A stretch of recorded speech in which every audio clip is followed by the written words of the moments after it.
Hi നമസ്കാരം. വീണ്ടും എമ്പുരാൻ നമ്മുടെ ബുക്ക് മൈ ഷോക്ക് ആണല്ലോ വലിച്ച് പിച്ച് കീറി വല്ലാത്തൊരു പരുവത്തിലാക്കി വെച്ചിരിക്കുകയാണ്. കാരണം അമ്മാതിരി ബുക്കിംഗ് ആയിരുന്നു ബുക്ക് മൈ ഷോയിലൂടെ. ആദ്യ ദിവസം എമ്പുരാൻ കാണാനായിട്ടുള്ള ഒരു തിരക്ക്. നമ്മൾ രാഗം തിയേറ്ററിൽ കണ്ടിട്ടുള്ള ഒരു കാഴ്ച നിങ്ങൾക്ക് എല്ലാവർക്കും അറിയാം. ടിക്കറ്റ് ബുക്ക് ചെയ്യാൻ വേണ്ടി ഫാൻസുകാർ തള്ളിക്കയറുന്നൊരു വാർത്തയൊക്കെ സമൂഹ മാധ്യമങ്ങളിൽ വൈറലാണ്. 6,28,445 ടിക്കറ്റാണ് ബുക്ക് മൈ ഷോയിലൂടെ ബുക്ക് ചെയ്തിരിക്കുന്നത്. അപ്പം മലയാള ഇൻഡസ്ട്രി എന്നല്ല, വേൾഡ് തന്നെ തൂക്കി അലക്കി എന്ന് വേണം പറയാൻ എമ്പുരാൻ. അമ്മാതിരി ഹൈപ്പിലാണ് ഈ ഒരു സാധനം വരുന്നത്. എന്തായാലും പല സിനിമകളുടെയും റെക്കോർഡ് കളക്ഷനാണ് ഇപ്പോൾ ബ്രേക്ക് ചെയ്തിരിക്കുന്നത്. അതായത് പ്രീ ബുക്കിങ്ങിലൂടെ കളക്ഷൻ ബ്രേക്ക് ചെയ്തിരിക്കുകയാണ്. ഇനിയിപ്പം 27-ാം തീയതി സിനിമ റിലീസ് ചെയ്ത് കഴിയുമ്പോഴത്തേക്ക് ആദ്യ ദിന കളക്ഷൻ എത്രയാണ് എന്നുള്ളത് നമുക്ക് ഈ ഒരു ബുക്കിങ്ങിലൂടെ തന്നെ നമുക്ക് മനസ്സിലാക്കാൻ സാധിക്കുന്നുണ്ട്. എന്തായാലും ഫ്രീ ബുക്കിങ്ങിൽ ഏതാണ്ട് 32 കോടിക്കടുത്താണ് ഇപ്പോൾ ബുക്ക് മൈ ഷോയിലൂടെ മാത്രം എമ്പുരാൻ സിനിമ കളക്ട് ചെയ്തിരിക്കുന്നതാണ് ഇപ്പം ഒഫീഷ്യലായിട്ട് ഇങ്ങനെ അറിയുന്ന ഒരു വാർത്ത. അതോടൊപ്പം തന്നെ പല വാർത്തകളും വരുന്നുണ്ട്. ഇപ്പോൾ ദുബൈയിൽ തന്നെ ഏറ്റവും കൂടുതൽ സ്ക്രീനിൽ സിനിമ റിലീസ് ചെയ്യുന്നു. UK 231 സ്ക്രീനിലാണ് സിനിമ റിലീസിനായിട്ട് എത്തുന്നത്. നമ്മുടെ ലാലേട്ടനും നമ്മുടെ പൃഥ്വിരാജും അങ്ങ് ഓടി നടക്കുകയാണ് ഇപ്പോൾ എല്ലായിടത്തും. അമ്മാതിരി പ്രൊമോഷനാണ് കൊടുത്തുകൊണ്ടിരിക്കുന്നത്. നിങ്ങൾക്കറിയാം ഈ ഒടിയൻ എന്ന സിനിമയുടെ ഒരു ഹൈപ്പും അത് കണ്ട് വലിയൊരു കളക്ഷൻ തന്നെയാണ് ഫ്രീ ബുക്കിങ്ങിലൂടെ. അതുകൊണ്ട് ഫസ്റ്റ് ഡേ കളക്ഷനും ഭയങ്കര കളക്ഷനായിരുന്നു. എനിക്ക് തോന്നുന്നത് ഫസ്റ്റ് ഡേ കളക്ഷൻ ഏതാണ്ട് ഒരു 8 കോടിക്ക് ആണ്ടാണ് അടുത്ത് വന്നിട്ടുണ്ട് ആ ഒരു സിനിമ. അപ്പം അതിനുശേഷം പിന്നീട് നമ്മൾ ആ സിനിമ നെഗറ്റീവ് വന്നു, ആ സിനിമ പോയി. പക്ഷേ മരക്കാറും ഇതുപോലെ തന്നെ വലിയ ഹൈപ്പിൽ വന്നിട്ടുള്ളൊരു സിനിമയാണ്. അപ്പം ഈ ഒരു ഹൈപ്പ് കൂടുമ്പോഴത്തേക്ക് ആരാധകർക്കിടയിൽ ചെറിയ രീതിയിലുള്ള ഒരു ചങ്കിടിപ്പുണ്ട്. കാരണം ലാലേട്ടൻ ഈ അടുത്ത കാലമായിട്ട് വന്നിട്ടുള്ള സിനിമകളെല്ലാം ബോക്സ് ഓഫീസിൽ പരാജയമാണ്. പക്ഷേ ലാലേട്ടൻ്റെ ഒരു വലിയൊരു കംബാക്ക്, ഒരു തിരിച്ചുവരവ്, അത് മലയാള ഇൻഡസ്ട്രിക്ക് തന്നെ അനിവാര്യമായി നിൽക്കുന്ന ഈ ഒരു സാഹചര്യത്തിലാണ് പൃഥ്വിരാജ് സംവിധാനം ചെയ്യുന്ന L2, അതായത് നമ്മുടെ ലൂസിഫറിൻ്റെ 2ാം ഭാഗം വരുന്നത്. അപ്പം ലൂസിഫർ ആ കാലത്ത് ബോക്സ് ഓഫീസിൽ ഏറ്റവും വലിയ കളക്ഷൻ തൂത്തുവാരിയ സിനിമ ആയതുകൊണ്ട് തന്നെ ആ ഒരു ഹൈപ്പ് നമ്മുടെ ഈ ഒരു സിനിമയ്ക്ക് ലഭിക്കുന്നുണ്ട്.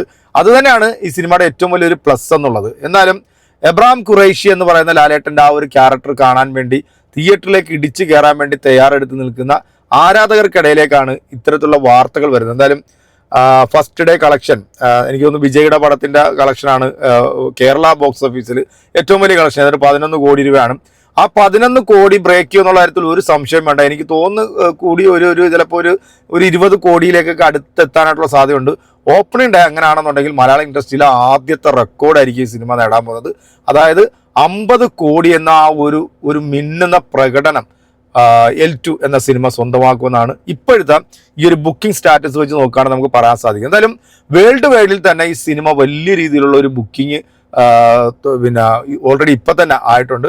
അപ്പോൾ വലിയൊരു പ്രൊമോഷൻ, വലിയ ഒരു ഹൈപ്പിലെത്തുന്ന ആ ഒരു സിനിമ ആയതുകൊണ്ട് തന്നെ ഒരു ചെറിയ ഒരു അങ്കലാപ്പ് എന്തായാലും ആരാധകർക്കുണ്ട്. കാരണം എന്തായിരിക്കും സിനിമ, എങ്ങനെ ആയിരിക്കും എന്നുള്ളത്. എന്താണെങ്കിലും ഷുവർ ഷോട്ടാണ്.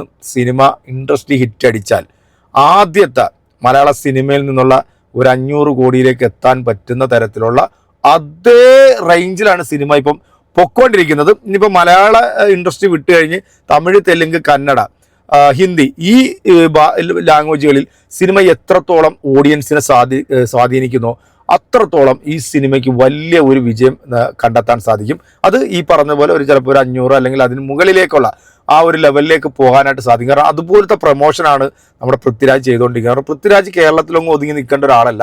പൃഥ്വിരാജ് ഹോളിവുഡ് ലെവലിലേക്കൊക്കെ പോകേണ്ട ഒരാളാണ്. കാരണം ഈ ഒരു ട്രailer നമ്മൾ കണ്ടപ്പോഴത്തേക്ക് ആ ട്രailerൻ്റെ ആ കട്ട്സ് കാണുമ്പോൾ തന്നെ നമുക്കറിയാം എമ്മാതിരി മേക്കിംഗ് ആണ് ആ സിനിമ ചെയ്തു വെച്ചിരിക്കുന്നുള്ളത്. എന്താണെങ്കിലും ഒരുപാട് അഭ്യൂഹങ്ങളുണ്ട്. ലാലേട്ടൻ ഈ സിനിമയിൽ ഏതാണ്ട് 45 മിനിറ്റേ ഉള്ളെന്നാണ് അറിയാൻ സാധിക്കുന്നത്. അതെന്താണ് എന്നുള്ളത് നമ്മൾ സിനിമ കണ്ടെങ്കിൽ അറിയാൻ പറ്റുള്ളൂ.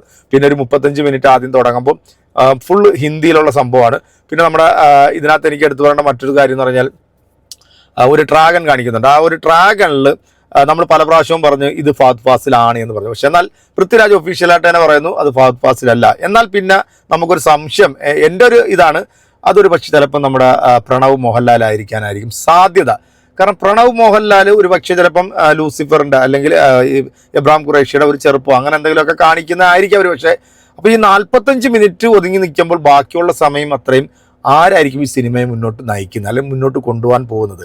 അങ്ങനെയുള്ള ചില ചോദ്യങ്ങളൊക്കെ ഇപ്പോൾ ആരാധകർക്കിടയിലൊക്കെ ഇങ്ങനെ വരുന്നുണ്ട്. എന്താണെങ്കിലും മലയാള ഇൻഡസ്ട്രി കണ്ടത് വെച്ചിട്ടുള്ള ഏറ്റവും വലിയൊരു തൂക്കിയടി, ഒരു വല്ലാത്തൊരു അടി തന്നെയായിരിക്കും ഈ സിനിമ അടിക്കാൻ പോകുന്നത്. അത് കാരണം അമ്മാരി ബുക്കിംഗ് ആണ് സിനിമയ്ക്ക് ഇതിനകത്ത് വന്നുകൊണ്ടിരിക്കുന്നത്. പിന്നെ കുറച്ച് തള്ളും കാര്യങ്ങളൊക്കെ ഉണ്ട്, അത് സ്വാഭാവികം, അതൊരു സിനിമയുടെ പ്രൊമോഷൻ്റെ ഭാഗമാണ് എന്ന് നമുക്ക് പറയാം.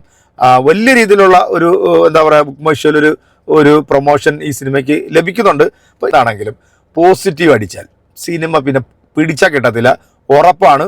നിന്ന് കത്തുമെന്ന് മാത്രമല്ല, ഒരു പക്ഷേ ചിലപ്പം തീർത്ത് കളയും, തൂഫാനാക്കി കളയും എന്നുള്ള രീതിയിൽ നോ ഡൗട്ട്. അപ്പോൾ നമ്മളിനി കാത്തിരിക്കുന്ന നമ്മുടെ പ്രിയപ്പെട്ട മമ്മൂക്കാട് ബസൂക്ക, അതും ഇപ്പം തന്നെ ഏകദേശം നല്ല രീതിയിലുള്ളൊരു ഹൈപ്പ് ക്രിയേറ്റ് എടുക്കാൻ ആ സിനിമയ്ക്ക് സാധിച്ചിട്ടുണ്ട്. അപ്പോൾ നമ്മുടെ L2-ൻ്റെ കൂടെ നമ്മുടെ ബസൂക്കയുടെ ട്രെയിലറും കൂടെ വരുന്നുണ്ട്, നമുക്ക് വെയിറ്റ് ചെയ്യാം. അപ്പോൾ നിങ്ങളുടെ അഭിപ്രായം അറിയിക്കാം. മലയാള ഇൻഡസ്ട്രിയിലെ ഏറ്റവും വലിയ വിജയമായി L2 മാറുമോ? ആദ്യ ദിനം 50 കോടി കളക്ഷൻ ഈ സിനിമ നേടുമോ എന്നുള്ള നിങ്ങളുടെ വലിയൊരു അഭിപ്രായം കമൻറ്റുകൾ അറിയിക്കാം. മലയാളത്തിൽ ഇത്തരം നല്ല സിനിമകൾ വരട്ടെ. അതുകൊണ്ട് തന്നെ നിങ്ങളുടെ അഭിപ്രായം അറിയിക്കാം, കാത്തിരിക്കാം.